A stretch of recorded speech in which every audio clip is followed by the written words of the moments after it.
Hello beautiful people, you're welcome to R.I.C.E show, and of course I am your favorite host, Nurse Ika. To those of you who have just subscribed to the channel, thank you so much, and to all of our fans, all of our viewers, we love you. Thank you so much for subscribing, for liking the video, and for sharing. Happy New Year once again, and we are here with something much more interesting and intriguing. Remember, I promised you that this year was going to be extraordinary.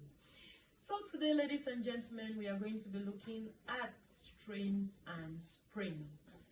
Yes, at some point in our lives, we have heard of people who have had strains or who have had sprains at different parts of their body, or you could have been a victim in the past. Now, what exactly is a strain, or what exactly is a sprain? A sprain is actually an injury to a ligament. It could occur at the level of your ankle or at the level of your knee joint. Meanwhile, a strain is an injury to your muscle. So many a times these strains or these sprains can affect people of all age groups and all sex. So don't think that, oh, because I'm a lady, I cannot have a strain or a sprain. Today we are letting you know that you can equally suffer from a sprain or a strain. That is why you want to stay tuned to this video. You want to watch this video till the end to see how you can manage your strains or your sprains. Okay, ladies and gentlemen, what are some of the things that can make you and I to have a sprain or a strain?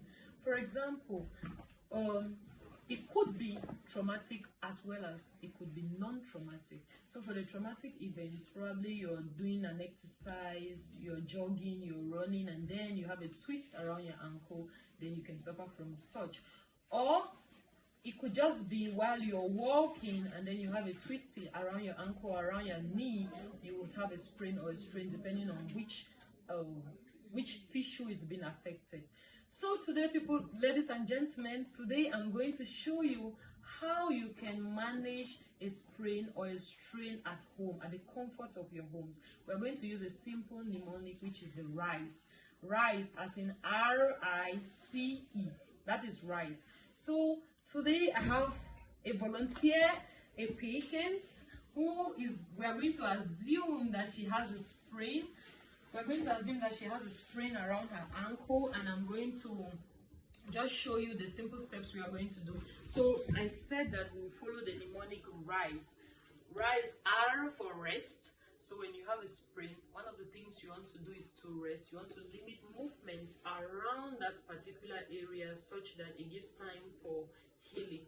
And then the second thing we are going to be looking at is I, which is ice. So we want to use ice packs to try to place around that area so we can reduce the inflammation or the swelling around that area.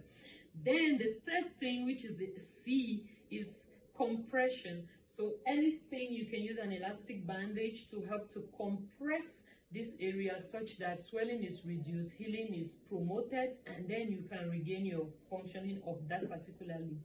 And then, of course, the last thing will be elevation. E for elevation. You just need to elevate that limb above your heart level. Many a times when we are told, probably in the hospitals, that we need to elevate our limbs, many of us just take a side stool or something and put our limbs there and think that we have actually elevated the limb. Today I'm going to show you, and I'm going to show you how we can properly elevate this limb to see that the swelling reduces. So the main goal of this R.I.C.E, or the main goal of management of these sprains and strains, is such that we are reducing inflammation, which is swelling, and then we want to encourage healing of that affected tissue, and finally to regain the movement or the functioning of that particular limb. We have talked about rest. We all know that. We all know how to rest, so I'll not show you that. Ice, you can get ice packs in a bottle. You can get in a plastic, and apply it around that area. Immediately you realize that you're having the injury, you can put these ice packs for 15 to 20 minutes, and then every 2 to 3 hours you can repeat the activity to reduce the swelling. And then when it comes to compression, I'm just going to use my bandage right here. I'm going to use this bandage to show you how to bandage the limb. So we are going to start from the part which is most distal to where you have the injury. So I have the sprain around my ankle joint. So I'm going to hold my bandage right here. My patient's leg is here, so I'll just support the limb of my hand to help me to do that. If you have a working surface, you can use it. So I'm going to put this bandage right here and I'll start distally. So I'm going round. You are just rolling the bandage.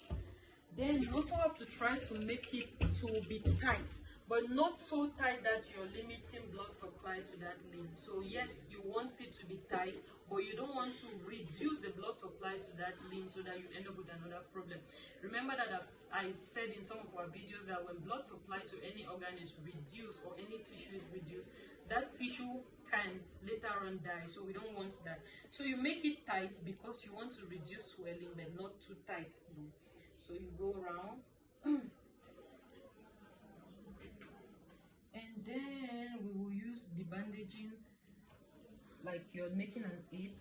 That is a bandaging technique. You go around like it's an 8. It's cool.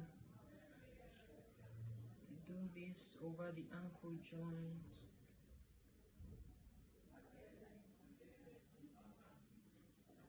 You're just rolling it, making sure it's not too tight but not loose either. Remember, the idea of all of this is to reduce the swelling.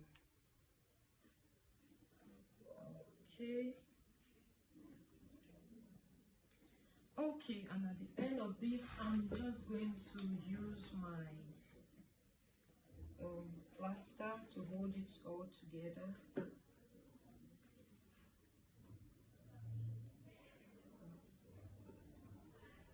Whichever plaster is available, it doesn't have to be this one in particular. So whichever one you have available in stock for you, just make sure you use it. So right here, I'm going to use my plaster to hold this thing in place. And there.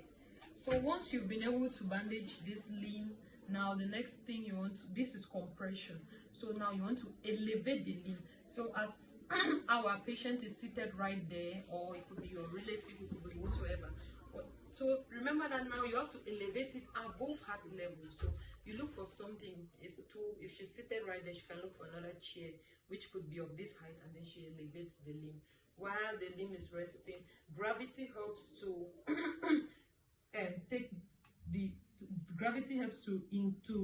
increase the venous return such that the swelling of this limb is reduced.